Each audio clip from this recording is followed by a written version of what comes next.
घेर लेने को जब बलाएं आ गई तो ढाल बनकर सामने माँ बुढ़ाइत की दुआएं आ गई। मैंने मांगा माँ से एक हाथ से दे, तो देने के लिए माँ की हजारों भुजाएं आ गई।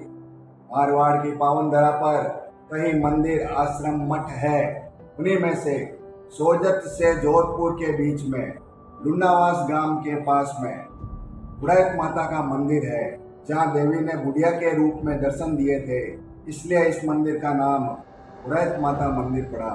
व्यास सुंदरलाल ने राव जोधा के समय इस मंदिर का निर्माण किया था और इस मंदिर के निर्माण से लेकर आज दिन तक कई चमत्कारिक घटनाएं इस मंदिर के साथ में जुड़ी हुई है। आइए मैं आपको इस मंदिर का पूरा इतिहास विस्तार से सुनाता हूँ। बीच शक्ति की प्रतीक माँ दुर्गा का मंदिर बना हुआ है। बुढ़ाइत माता मंदिर के नाम से ये मंदिर प्रसिद्ध है। दुर्गा द्वारा बुढ़िया के रूप में दर्शन देने के कारण इस मंदिर में मूर्ति का नाम बुढ़ाइत माता के रूप में स्थापित किया गया। यह जन जन की आस्था का केंद्र बनकर लुंडावास ग्राम में पूजी जाती है। इस गांव का ख्यातों एवं बइयों में जो इतिहास उपलब्ध हुआ है, उसके अनुसार मारवाड़ के रियासतकालीन शासक द्वारा देहधर लोडा नामक श्रीमाली ब्राह्मण को यह भूभाग प्रदान किया गया। देहधर की कार्यप्रणाली से प्रभावित होकर उनके साथ कई लोग यहाँ आकर रहने लगे और इस गांव का नाम लोढ़ावास हो गया। धीरे धीरे क्षेत्रीय बोली का प्रभाव असर दिखाने लगा और मुख सुखवाणी के कारण सहज उच्चारण के रूप में लोग बाग इसे लुंडावास के रूप में पुकारने लगे। यह वह काल था जब मेवाड़ में मारवाड़ के शासकों का हस्तक्षेप बढ़ा हुआ था। असाधारण लंबे कद वाले रिडमल राजकारी में बहुत हस्तक्षेप करने लगे। एक बार रात को जब रिडमल सोए हुए थे, तब मेवाड़ के सरदारों ने उन्हें चारपाई से बांध दिया। चारपाई के आकार से लंबे होने के कारण वे भागकर अपनी रक्षा करने में असफल हुए और उन्हें मार डाला गया। उस वक्त उनके विश्वासपात्र ने उनसे कहा, जोधा भाग सके तो भाग और रिडमल मारियो जाए। जान बचाने के लिए बालक जोधा को सुंदरलाल व्यास ने अपने संरक्षण में ले लिया। क्योंकि उस वक्त धर्म नीति के अनुरूप ब्राह्मणों पर आक्रमण करना पाप समझा जाता था, अतः मेवाड़ की सेना ने घेराबंदी कर बालक को सौंपने की डूंडी संपूर्ण क्षेत्र में फिरवा दी। सुंदरलाल ने बालक को अपना रिश्तेदार घोषित कर दिया। मेवाड़ की सेना द्वारा प्रमाण मांगने पर उन्होंने अपने भतीजे एवं जोधा को पत्तल दूना बीच में फोल्ड करके अलग अलग भोजन करवा दिया।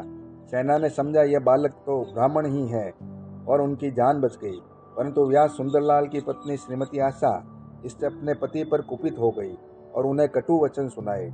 इस पर व्यास जी ईडर चले गए तथा वहाँ दूसरी शादी कर कुछ समय बाद सपत्नीक लुंडावास आ गए। पूर्व पत्नी ने इसे अपना अपमान समझा तथा नौहरे में एक काले नाग को देखकर अपने प्राण देने चल पड़ी। जैसे ही उन्होंने नाग को डसवाने के लिए हाथ आगे बढ़ाया, वह यह देखकर दंग रह गई कि नाग ने साक्षात बुढ़िया का देवी स्वरूप धारण कर लिया। श्रीमती आशा ने उन्हें प्रणाम किया। बुढ़िया रूपधारी देवी ने उन्हें आशीर्वाद दिया और कहा कि तुम्हारे एक दिव्य पुत्र पैदा होगा और तुम्हारे पति की दूसरी पत्नी से 8 पुत्र पैदा होंगे। देवी का आशीर्वाद समय रहते फलीभूत हुआ। श्रीमती आशा के पुत्र का वंश आदिया व्यास के रूप में विख्यात हुआ तथा दूसरी पत्नी के 5 पुत्रों के नाम सोमावत, पितावत, मादावत, जीवावत एवं लीलावत नाम पर उनके वंश चले तथा 3 पुत्र अल्पायु में परलोक गमन कर गए।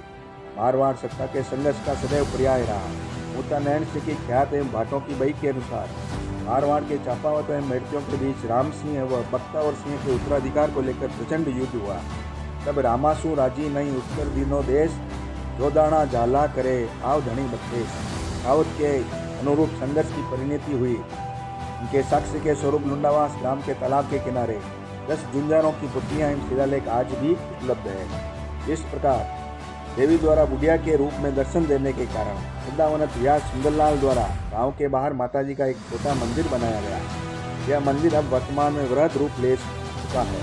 इसके पास ही नर्मदेश्वर महादेव मंदिर का निर्माण भी किया गया है और यहाँ पर नर्मदा नदी से शिवलिंग स्थापित किया गया। अब यहाँ पर गुरु फूलनारायण महाराज की मूर्ति की भी प्रतिष्ठा होने वाली है।